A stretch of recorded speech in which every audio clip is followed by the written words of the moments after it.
Mm. Y vamos a...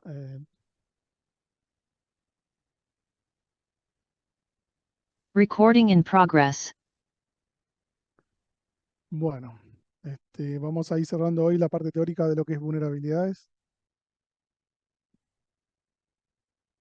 Básicamente, para seguir el hilo, estuvimos conociendo la anatomía, digamos, de las vulnerabilidades en cuanto a la parte más administrativa, digo yo, que sería cómo se identifica, por qué, el código que se les da, la categoría, o sea, recuerden que una vulnerabilidad con un número específico, CVE número tanto, 2025, 3120 o el número que se le dé, está relacionado con la vulnerabilidad al producto específico, ¿ah? De Windows, Linux, Cisco, Fortinet, Python, no sé, la vulnerabilidad que se detecte en el producto que se detecte, se le pone un código único e irrepetible. Y lo que se trata de hacer también, que después se fue agregando, es agregarle una categoría, ¿sí? Que es el CWE. Entonces decimos que tenemos una vulnerabilidad específica, algo de un producto, y a su vez lo metemos en una categoría. Una categoría de inyección, de desbordamiento de memoria o no sé, el código que le corresponda. Después vimos que hay un organismo, o sea, una organización internacional que es el de Mitre, ORG, que lleva las codificaciones y Estados Unidos lleva la suya en el NBD. También estuvimos viendo y empezaron a aparecer los escaneadores, que vamos a hablar un poquito más ahora, es decir, cómo los encontramos. En la estructura que le habíamos visto en la clase pasada, cuando hay una vulnerabilidad, se le da el código, una descripción y después empiezan a haber cuestiones técnicas. Hoy, por ejemplo, les compartía en el WhatsApp una vulnerabilidad que salió de Google Chrome que está siendo explotado. ¿Se acuerdan que una de las cuestiones que aceleraban el proceso de remediación o la urgencia estaba dado por el hecho si había evidencias, o sea, había conocimiento de que se haya desarrollado un programa para explotar esa falla de seguridad y a su vez si ese programa o ese código malicioso se estaba utilizando.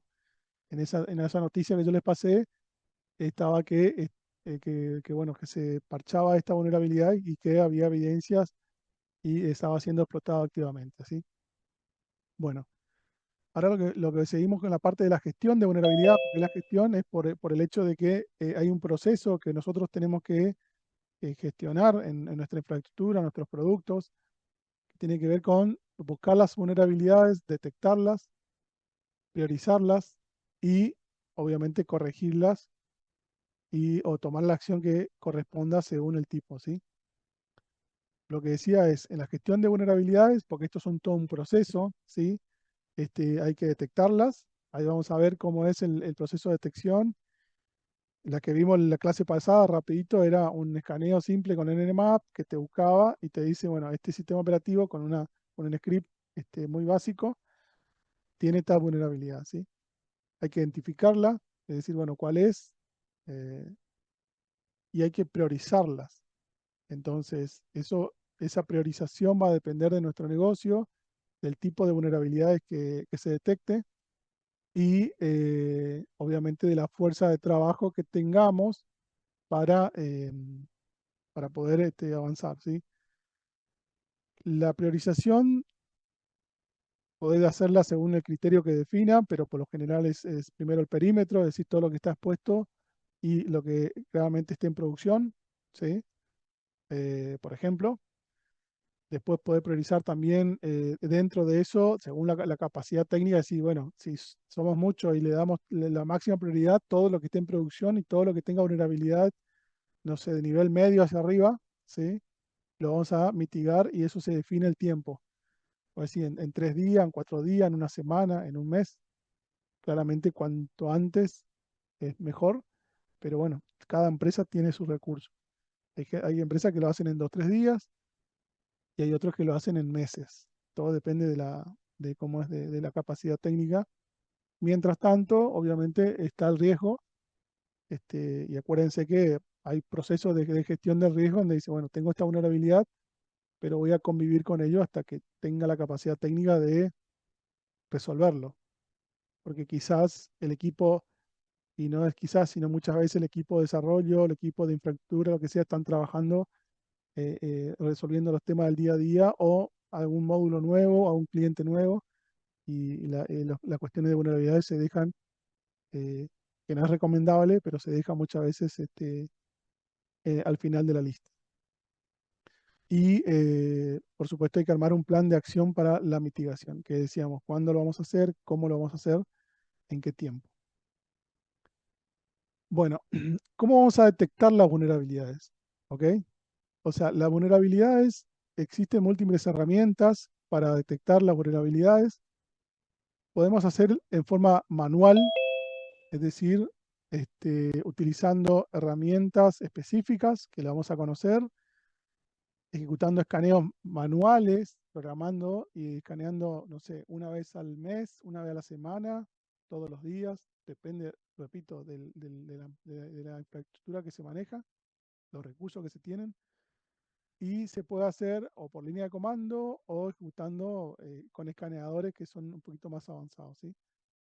Por ejemplo, lo que hicimos el otro día, que vamos a volver a hacer, es el ejecutar un comando con el nmap, donde decimos, bueno, escaneaba, decime qué puertos tiene abierto este servicio y de paso verificar si tiene vulnerabilidades. Obviamente eso es algo que se puede hacer en un caso muy específico, en un seguimiento muy puntual, y claramente no se puede llegar a hacer para infraestructura que tenga cientos o miles de componentes, ¿no? Porque es un script que te genera una salida, que es una salida como la vieron, es un montón de caracteres en una pantalla, y que si bien después lo podés lograr en un archivo, claramente no es algo eficiente como para gestionarlo, para hacer un trabajo de seguimiento.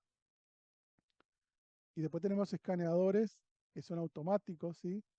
Y herramientas que ofrecen funcionalidades ya con interfaz gráfica, que ya te manejan una base de datos, que si te detecta una vulnerabilidad, por ejemplo, en un sistema operativo, después vos aplicás los parches, actualizaste y volvés a escanear, y la misma herramienta te vuelve a generar un gráfico o una estadística y te dice que esa vulnerabilidad en ese sistema operativo está reparado, ¿sí? Que fue remediado.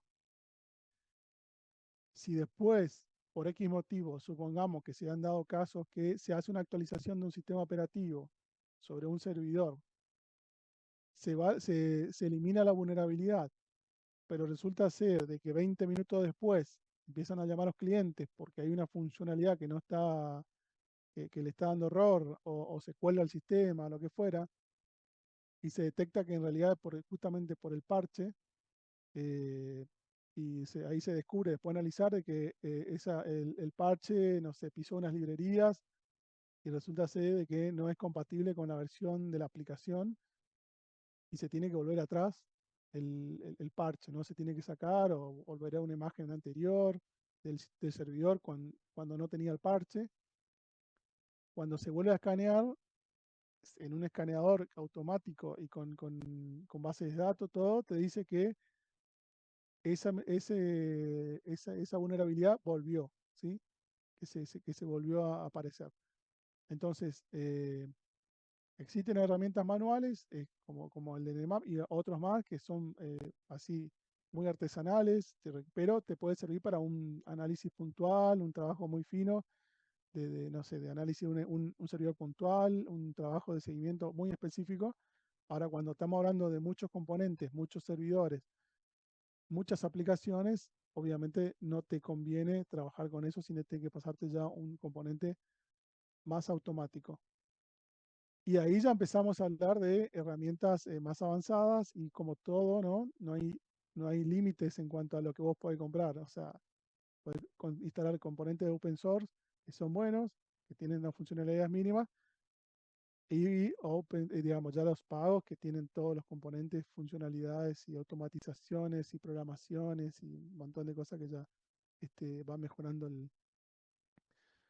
el seguimiento. El Nmap es lo que hablábamos, que lo que vimos el otro día, que es el Nmap sirve para un montón de cuestiones de red, para reconocimiento de red, de componentes en una red, cuántos equipos hay en una red, qué puertos tiene, cómo están configurados, detectar si hay un firewall, si no hay un firewall. La verdad que es una herramienta muy potente. Esto es para un trabajo y te incluye el escaneo de vulnerabilidades con scripts, ¿sí? También requiere el mantenimiento de la base, porque las bases de datos de vulnerabilidades esto es como el antivirus, para hacerle una analogía, o la anti-malware, ¿sí? Las vulnerabilidades van apareciendo día a día, mes a mes, y la aplicación con la cual vos escaneás, usás para buscar vulnerabilidad, tenés que actualizarlas, porque si no, no te va a aparecer en la lista. Entonces, el NMA maneja unas bases de datos, un archivo local que tenés que descargarlo y actualizarlo. Y por supuesto, desde el vamos ya es para un trabajo, como digo, muy puntual y para un seguimiento manual, pero no para algo masivo. Eh, bueno, el Nmap tiene distintas funcionalidades, ¿sí? Ejecuta tiene script para autenticación, ejecuta escaneos básicos. Discovery es como que si vos querés ver si hay componentes en la red o no. Podés utilizar otros tipos de script también que son de recursos externos. Podés hacer algo más intrusivo, ¿sí?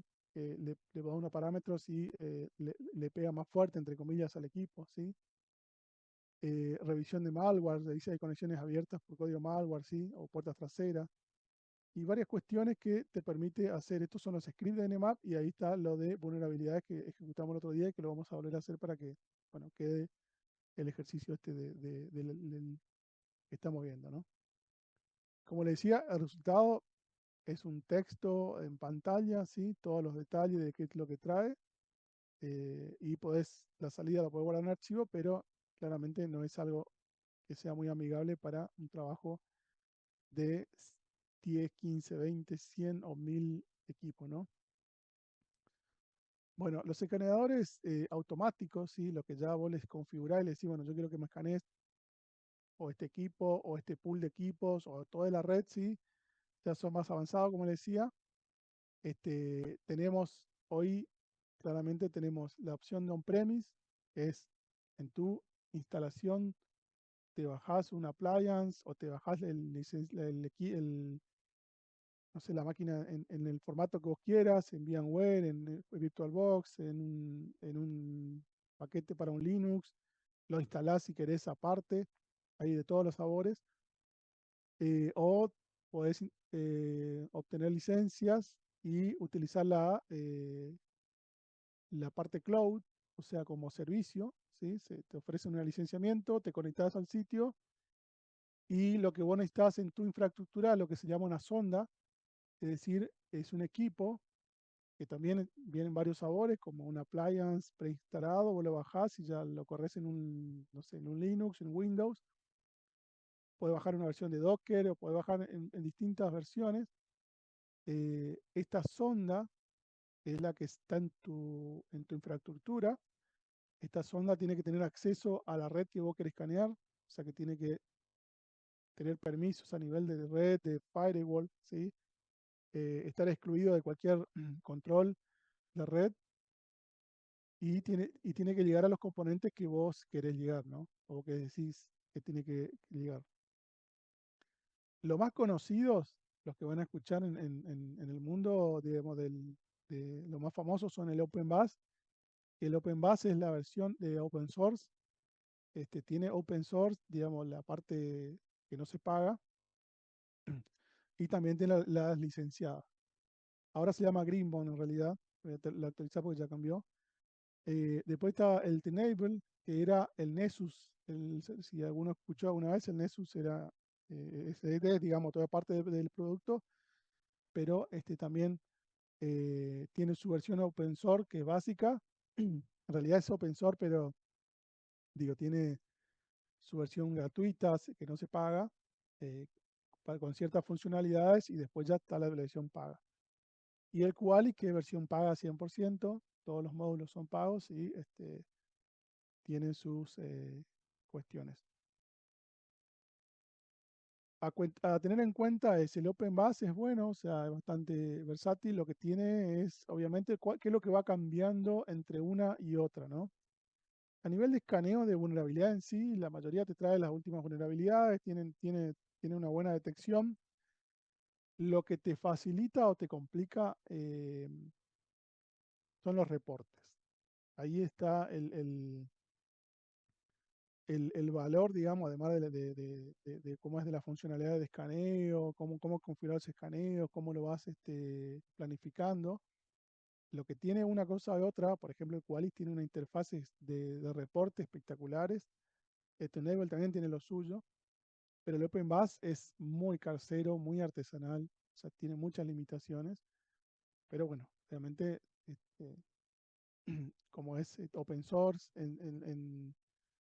y en su versión gratuita tiene sus limitaciones, ¿no? También puede pagar, pero vas, vas mejorando, ¿sí? Pasa lo mismo con el Tenable y el Qualys. O sea que depende de, obviamente, la prestación que te ofrece cada uno, te va mejorando el seguimiento más que nada, porque cuando ustedes manejan, ustedes se van a encontrar con infraestructuras que son pequeñas, ¿sí? Que quizás con un Open ya es suficiente, y hay infraestructuras gigantes que no te alcanzan. O sea, hacer un seguimiento con eso sería una locura porque podéis hacerlo. Por ejemplo, a mí me tocó trabajar en una empresa donde se manejaba OpenBus, se escaneaba distintos productos, también se escaneaba aplicaciones web con el WhatsApp, que también es una versión gratuita, digamos, de un producto para escaneos de vulnerabilidades de aplicaciones web, y después varias herramientas que eran para escaneo de infraestructura de AWS, ¿sí? Por ejemplo, Prowler es una herramienta que te busca vulnerabilidades en tu infraestructura de AWS. Pero todo eran herramientas open source, no se pagaba ninguna licencia. Ahora, todo eso te generaba archivos de texto gigantes, SSD, XML o HTML, pero andar a leer eso, o sea, era una locura. Entonces, ¿qué se hacía? Se importaba todo en una herramienta, ¿sí?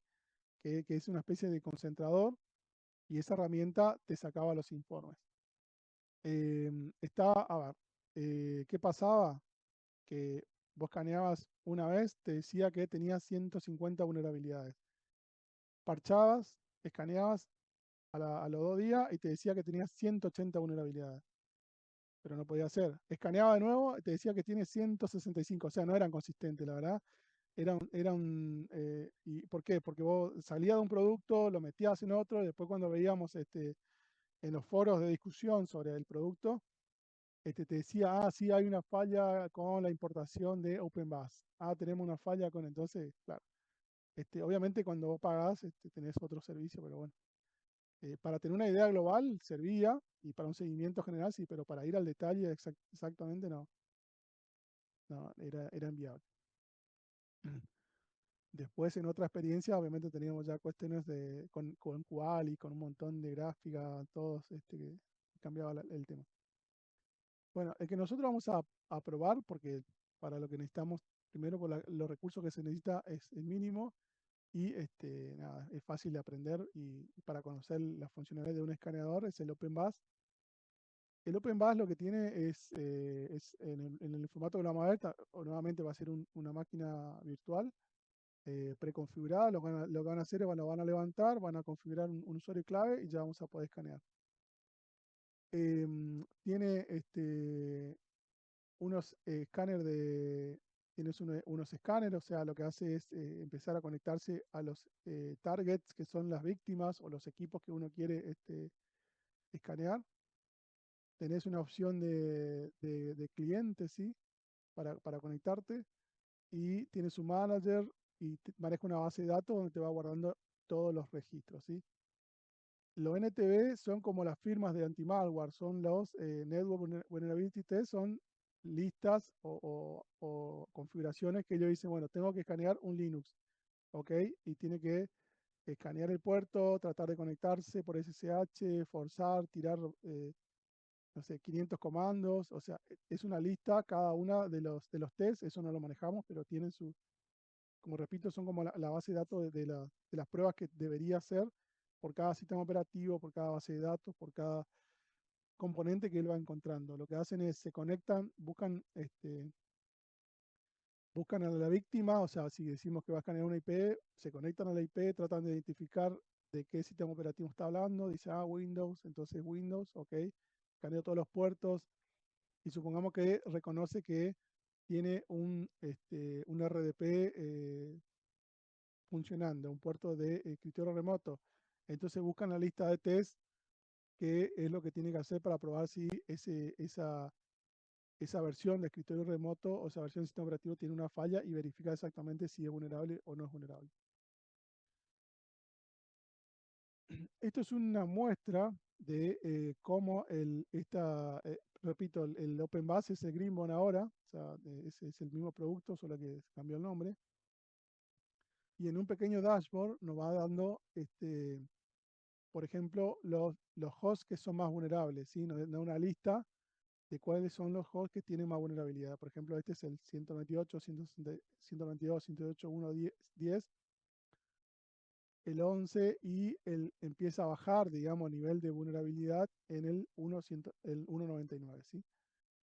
El rojo ya nos dice que tienen vulnerabilidades críticas, ¿sí? Altas y críticas.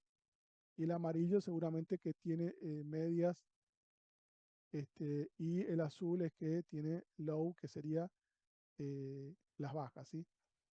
Recuerden que las vulnerabilidades van del 1 al 10 y la categorización iba por el tema de si era por red, si necesita autenticación, todo lo que estuvimos viendo en cuanto a cómo categorizar, y que es una convención que se usa en la industria, así, bueno, cómo nos vamos a poner de acuerdo de poner el código si va a ser alto, bajo, medio, y que se utiliza para todos. En este caso lo usa también el escaneador de vulnerabilidades.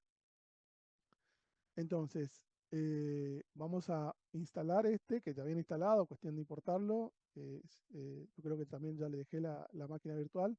Y vamos a escanear, ustedes van a escanear sus propias redes, sus redes hogareñas, para ver si encuentran máquinas. Y bueno, también para eso tienen ese Windows que es antiguo, para que justamente detecte la vulnerabilidad y puedan ver cómo lo muestra el OpenBus, además del Nmap. Bueno, eso es cómo vamos a descubrir las vulnerabilidades, ¿sí? O sea, vamos a buscar la manera de encontrar equipos vulnerables y vamos a identificar las vulnerabilidades.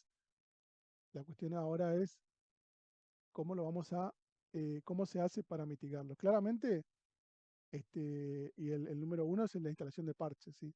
Claramente la instalación de parches es clave. Los parches, según cada fabricante, sí están disponibles en periodos, la mayoría de las veces predefinidas, ¿sí? Por ejemplo, Microsoft lanza los parches mensuales, ¿sí? El segundo martes de cada mes, ¿sí? Después, cada distribución de Linux tiene su periodo para sacar parches también. Lo definen y lo van publicando. Cisco tiene una vez al mes también un periodo que lanza los parches de seguridad para los componentes de los firewall, equipo de comunicaciones.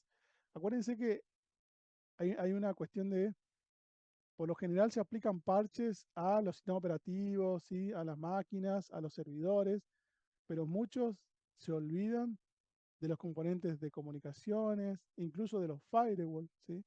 De los componentes de red, y todo lleva parche, todo. O sea, todos tienen una actualización que es de seguridad. Y los productos, eso cuando ustedes, inclusive los lenguajes de programación también tienen parches de seguridad.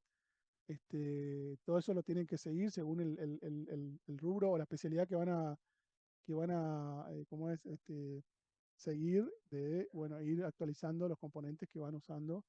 Y nada, hay que estar atento. Ahora, por lo general, en las máquinas le aparecen los mensajes, ¿sí? O sea, cuando abren una aplicación, muchas veces le dicen hay una versión más nueva. Si te preguntas si te quería ya instalar, y le decís que sí o postergar, cuanto antes lo instalen mejor. eh, y así ir volviendo. Después, algunas veces se van a encontrar de que, o sea, la instalación de parche, por supuesto, es la medida número uno, ¿sí? A las vulnerabilidades. Encontramos, escaneamos, aparece una vulnerabilidad, instalamos un parche, ¿sí? O, como decimos, instalar la versión nueva del sistema operativo, o si es un componente tipo router o lo que fuera, el firmware o lo que sea que, como se llame, el módulo que hay que actualizar, ¿sí? Hay que ir a la versión actualizada del sistema.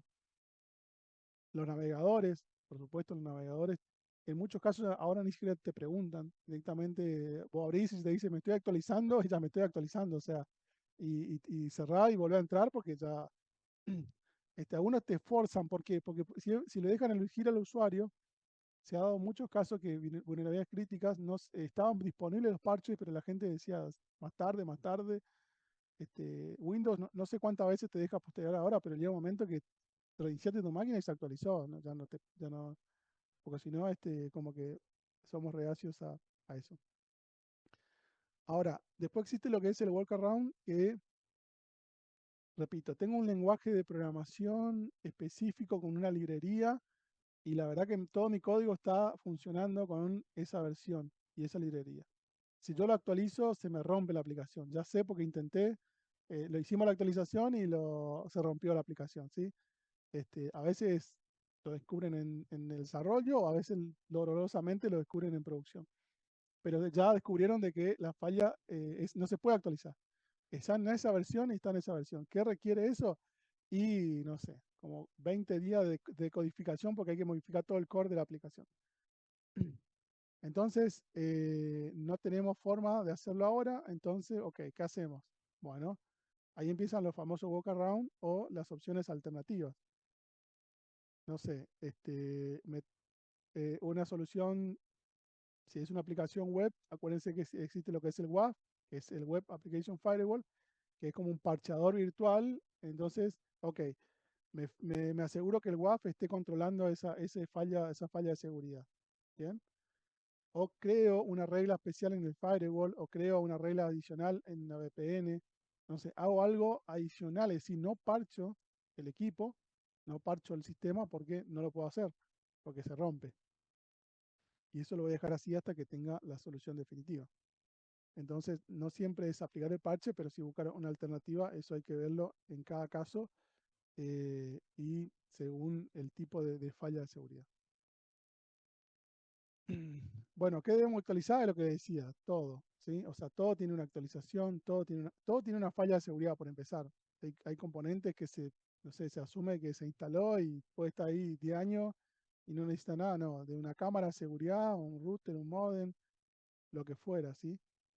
Los celulares, ni hablar, el mismo caso de los celulares también, creo que ahora ya directamente se reinician y ya está instalando, ya se instala y listo, ya no te pregunta demasiado. Equipo de comunicaciones, ¿sí? De firewall, los servidores, obviamente, y le pongo la BIOS y la UEFI porque también se actualizan, ¿sí? Por lo general no tocamos nunca eso, están ahí con la misma versión que vinieron y después se dan muchos casos de fallas que tienen a nivel ¿cómo es? De a bajo nivel, como decíamos que es la BIOS, la UEFI y no sé, se le instala un malware que persiste porque la UEFI está desactualizada y por más que lo eliminemos del sistema operativo, cuando reiniciamos se vuelve a instalar, entonces no nos queda otra que instalar todo de nuevo y inclusive actualizar la BIOS y la UEFI.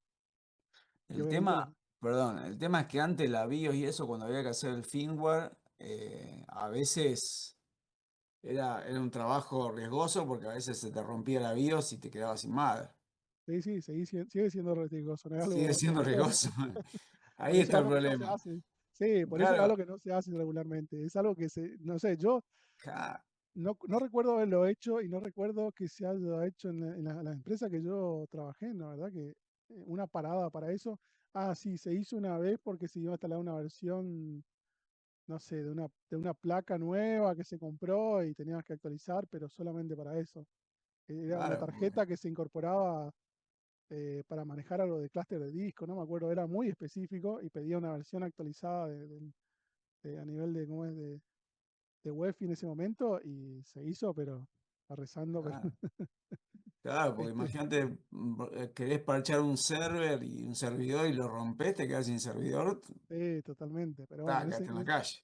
ese me acuerdo que era, pues había comprado una placa especial para manejar unos clústeres de discos, que eran no eran ni PCI ya en ese momento, eran otro tipo de comunicación de slot, y te obligaba a tener la versión, no sé, la versión X cómo es del BIOS. Y nada, se hizo, como decís vos, cruzando los dedos, con todos y bueno, salió bien, pero fue el único caso que yo recuerdo, pero programar parches a ese nivel, no sé, no lo habíamos hecho casi nunca. Bueno, y lo que es también obviamente los endpoints a nivel. Acá dice 20 años de 7 años, bueno, llegó, está bien. ¿Y salió bien? ¿O te quedaste sin cliente? Acá estamos, lo estoy usando, así que anda. Ah, buenísimo, buenísimo. Ok, pero bueno, para tener idea las actualizaciones, no se queden con la idea de que las actualizaciones se hacen solamente en el sistema operativo y que eso es así. Y ni hablar, después vamos a entrar a la parte de aplicaciones, que es mucho más complejo. Pero bueno, esto a nivel de infraestructura, ¿sí?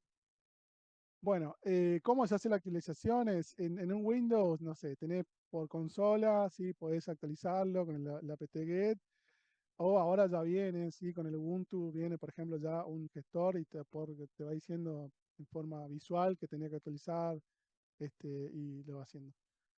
Windows, ya lo conocen, las famosas leyendas de Windows que tiene que actualizar, que no lo queremos hacer porque va a tardar una tonelada de tiempo, pero que se tiene que hacer. Eh, Ahora, cuando tenemos una 100, 150, 500 máquinas, y ni hablar de servidores, ya tenemos que empezar a pensar en herramientas más avanzadas, o sea, no hacerlo tiro a tiro porque no terminas nunca, ¿sí? Y ya empiezan a haber herramientas más avanzadas cuando hablamos de entornos cooperativos. Por ejemplo, Microsoft tiene el Windows Service Update, que es un servidor que vos instalás, y ese servidor se encarga de hablar con Microsoft y él trae todos los parches y lo mete en su base de datos, ¿sí? Y vos le decís a todas tus máquinas que se fijen en ese servidor si hay actualizaciones o no. ¿Cuáles son las ventajas que te dan eso? Primero es el ancho de banda, ¿no? O sea, nos ha pasado que 150 máquinas de golpe un martes estaban bajando parches, porque Microsoft publica el segundo martes de cada mes, y todas las máquinas, hay parche, listo, bajando parche, y la red se iba. Pero hoy no es tanto el problema de eso, porque hoy están hablando de infraestructuras que ya están, por lo general usamos infraestructuras en la nube, no sé, cuentas ya, o si estamos on-premise, probablemente tengamos ancho de banda que ya no sea un problema, y se actualice. Sin embargo, si lo vemos desde el punto de vista de la gestión, es que podemos controlar qué sistemas operativos y cuándo se actualicen. Cuando hablamos de gestión de vulnerabilidades, tenemos que tener en cuenta que es un riesgo mantener la vulnerabilidad, ¿sí? Pero parchar también nos trae un pequeño riesgo, ¿sí? A veces pequeño y a veces no tanto. ¿Por qué? Porque nuestro sistema está corriendo sobre una versión del sistema operativo, sobre una versión de un lenguaje de programación y sobre una versión de otros componentes o librerías, ¿sí? Cuando nosotros actualizamos el sistema operativo, muchas veces pisamos, o sea, en realidad pisa librerías, DLLs, archivos de configuración del sistema, y eso podría hacer de que nuestro servicio se rompa, ¿sí? Con esa actualización. Por eso, teniendo una herramienta, si tenemos algo, una infraestructura con 10, 20, 50, 100 o miles de componentes, no es una buena idea que todos se actualicen solo cuando se les ocurra. ¿Por qué? Porque claramente podemos quedar o romper el servicio o la solución porque se actualizó con algo que no es compatible. Entonces, con el WSUS, que es una herramienta nativa de Microsoft, podemos decir, ok, nosotros, por ejemplo, lo que hacíamos era, decíamos, ok, tenemos 200 servidores. Bien, elegíamos ya según el pool de servidores, no sé, los equipos front-end son 20. Ok, elegíamos dos de esos como la primera de testing, ¿no?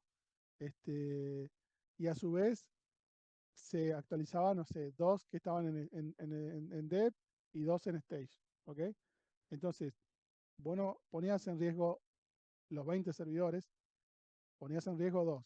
Si esos empezaban a generar problemas, había ruido, o salía algo, vos lo que hacías es sacaba de línea esos 2 y nada, te verificabas el caso por qué pasó, si era por la actualización o fue una coincidencia o lo que fuera, ¿no?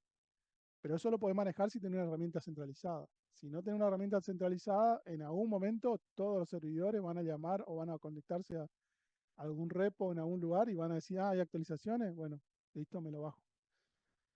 Por eso es una buena práctica tener un componente que te permitan manejar, cuando manejas esto en entorno productivo, es decir, cuándo voy a actualizar, eh, y siempre ir haciendo pruebas. Y cuando trabajas, por ejemplo, con endpoints, nosotros manejábamos 500 equipos y también los 500 equipos no los dejábamos todos que se conecten a instalar porque nos pasó que una vez hubo una falla de Microsoft y nos rompió los equipos y te quedaste sin equipo porque nada, era...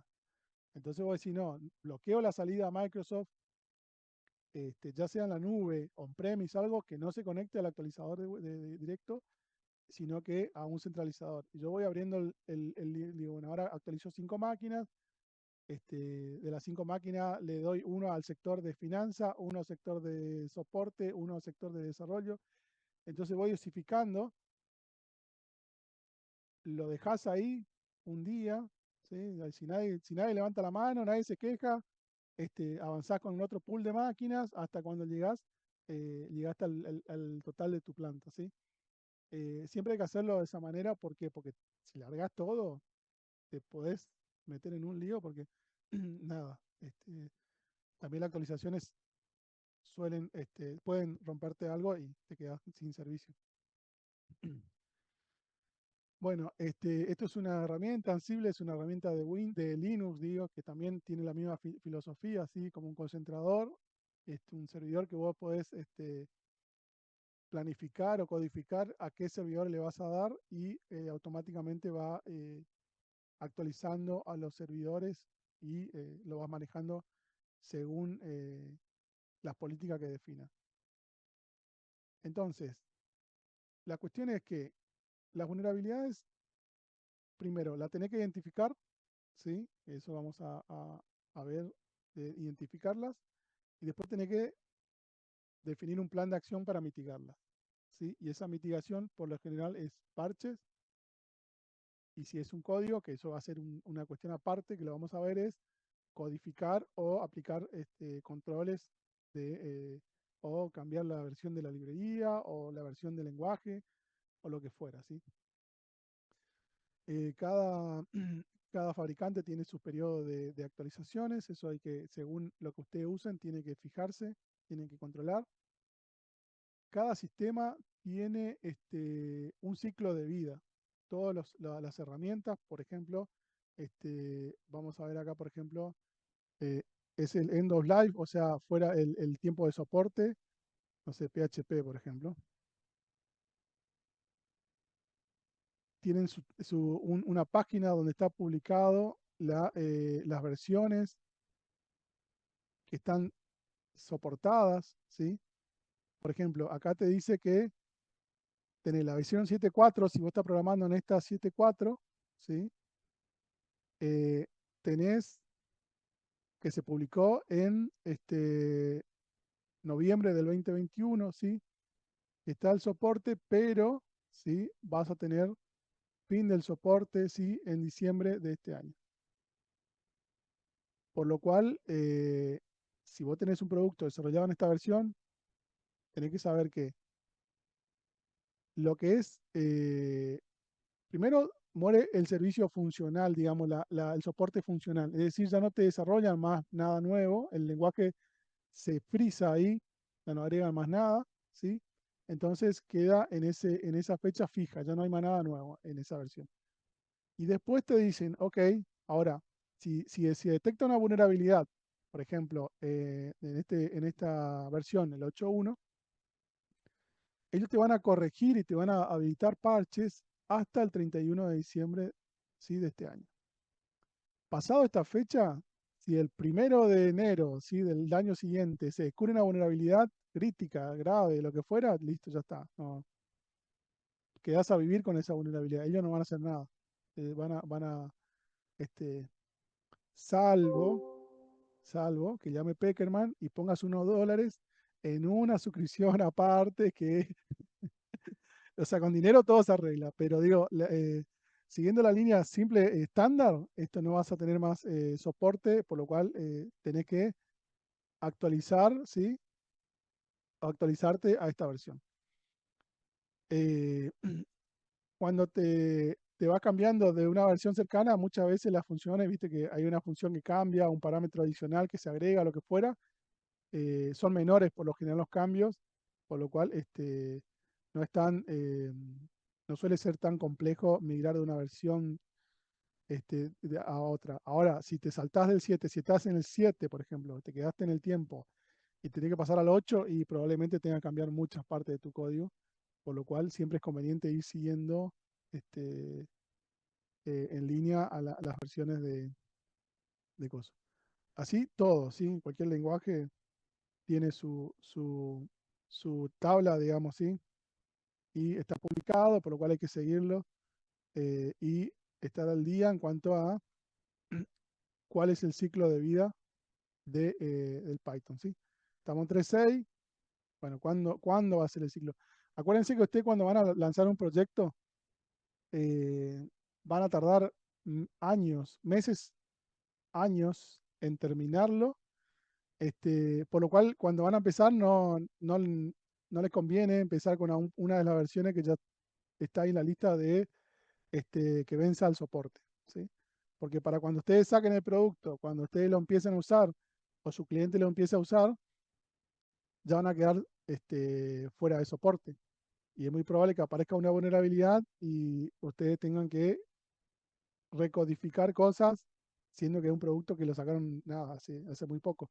Entonces tengan en cuenta esto, vayan viendo y es importante ya empezar a usar productos que estén obviamente con soporte y que todavía tengan soporte un buen tiempo, porque o si no van a tener que trabajar y mucho en fixear o corregir fallas porque todo el tiempo aparecen vulnerabilidades. Y nada, si quedan viejos después van a tener que volver a codificar. Así que tienen que seguir en cada producto, en cada lenguaje que usan, el ciclo de vida, la evolución y pararse en frente a, por ejemplo, si van a desarrollar en PHP el 8.4, debería ser el lenguaje con el cual ustedes arranquen el, a codificar, ¿no? Porque si no, van a tener serios problemas después para actualizar y la verdad que cuesta un montón, cuesta muchísimo. No sé qué están, usted Python está aprendiendo, o sea, con qué hacen los trabajos acá. Ahora Python. Python, ok. Bueno, Python está entre 15, 3.13 digo, 3, 20, 24, 25. Pero bueno, si van a hacer algo comercial, no, tienen que fijarse en las tablas y ver. Y así con cada componente, con cada componente. Si van a usar una base de datos, no sé, MySQL o MariaDB o lo que fuera, así, entonces vean siempre la tabla de End of Life para ver qué van a usar, ¿sí? Porque, repito, es algo que lo tienen que tener presente, porque si no van a bajarse una base, le va a funcionar, va a estar re bien, pero después van a tener problemas en cuanto a las versiones y nada. Y de verdad que trabajar un montón de tiempo y ya de querer, o sea, y muchas veces cuando eso empieza a girar la rueda, le va a costar un montón los nuevos módulos que le vayan pidiendo y encima tener que dedicarle tiempo a, no sé, a hacer un upgrade de la base con todo lo que implica, probar, este, porque depende del entorno que manejen, va a ser la rigurosidad en cuanto a los cambios. Acuérdense que van a haber varios estadios, que está el de desarrollo, está el de QA, después está el preproducción o el de producción. Depende de la como del tamaño de la empresa, lo que fuera, la aplicación tiene que pasar por varios estadios. Entonces, nada, hacer un desgaste con una versión que vence en 6 meses, o sea, no es algo que les va a gustar o le va a complicar un poco la evolución del producto. Bueno, hacemos ¿alguna duda, alguna consulta sobre esta parte? ¿Algo que no le haya quedado claro? Bueno, o no entendieron nada o entendieron todo, o sea que son los dos. Bueno, paramos Todo, 10 minutos. profesor. Ok, excelente. Paramos 10 minutos y ahí vemos una cosita más y cómo es, probamos lo de Windows si alguno tuvo problema y si no ya abrimos el OpenBus, les muestro cómo es para que ustedes hagan un escaneo local. Si volvemos a la I5. Ok. Ok.